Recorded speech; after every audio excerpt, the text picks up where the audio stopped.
Last time I put together the Alliance army, so today we're going to take a look at the Horde. I made a little mug to have the figures in theme, and if I can say so myself, some of the characters here came out looking really good. Just like we did with the Alliance, I tried to create 3 main characters for each one of the different factions, starting with the Undead. I ended up loving this little army. I used a Ninjago armor piece that ended up doing wonders for my main character. For the orcs, I'm using the fantasy era trolls from the castle theme. And of course, I had to add the orcs from the CMF series. These look fantastic together, even though they are years apart from each other. And what I really mean is that the fantasy trolls hold up really well on details and accessories. I decided to add to this army some evil knights and dwarves, just to make sure that the Alliance and the Horde will be balanced on numbers. And I'm glad I did, because this ended up being a fantastic addition. Something special that we didn't see with the last army was the use of animals, but the Horde is resourceful, and these animals add numbers and brute force to the army. Even though some of these are very different, I try to tie them together with the color and the aesthetic of the custom saddles.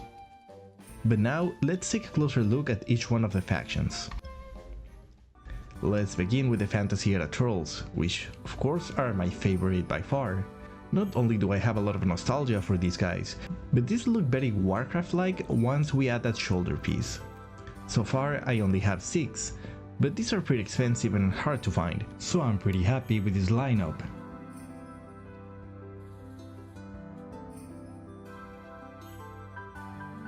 Then I have the Undead army. Even though my 3 main characters are pretty interesting, I still need to customize the skeletons, but I want to wait until I can figure out a uniform for them.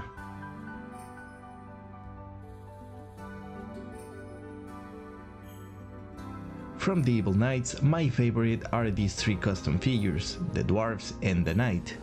The other knights that I added are actually official LEGO figures that seem to fit quite well with the theme.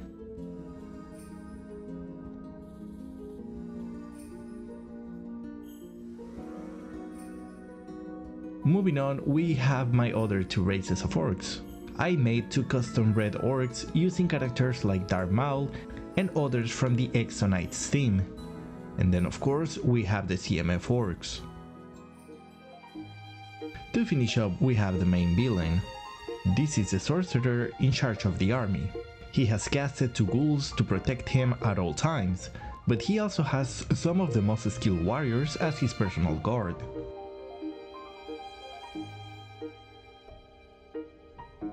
But now that we have seen all the characters, we're going to put them together to see a final overview.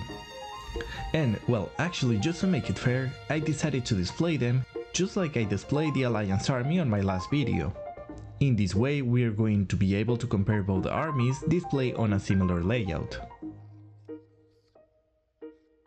I was worried that I was not gonna have enough figures to put together an opposing army, since the Alliance ended up being bigger than I thought it would be. I have 38 characters here, which is 2 more than I had for the Alliance. So if anything, this army now has the upper hand, and especially if we add the animals that are being used as mounts as well. Regardless, that's not something that I'm gonna complain about, and I think I already have a solution to even up both armies. But you're gonna have to wait to take a look at my first castle mug video to see the secret of the Alliance army. Funny enough, I thought that the Horde would end up looking more diverse than the Alliance did, but at the end of the day, all these figures ended up looking amazing together. If anything, I feel like it looks more uniform, since the Dark Knights and the Undead are matching with the black and red armors and accessories. But I want to know, what do you think of the Horde army? I hope that I added enough custom figures to keep it interesting. But if you have any ideas to improve the army or to create new characters, it's always useful to listen to someone with a different perspective, so feel free to add your ideas in the comments. I also want to say thank you for the support on the last video. I'm glad to see that people are vibing with a different theme, since this channel is about LEGO and whatever I'm passionate about at the moment, and it's not only about one particular theme. If you enjoyed the video, please like and subscribe, because that helps a lot with the algorithm. But on that note, this is all I have for you today. I'm Beyond LEGO, peace out.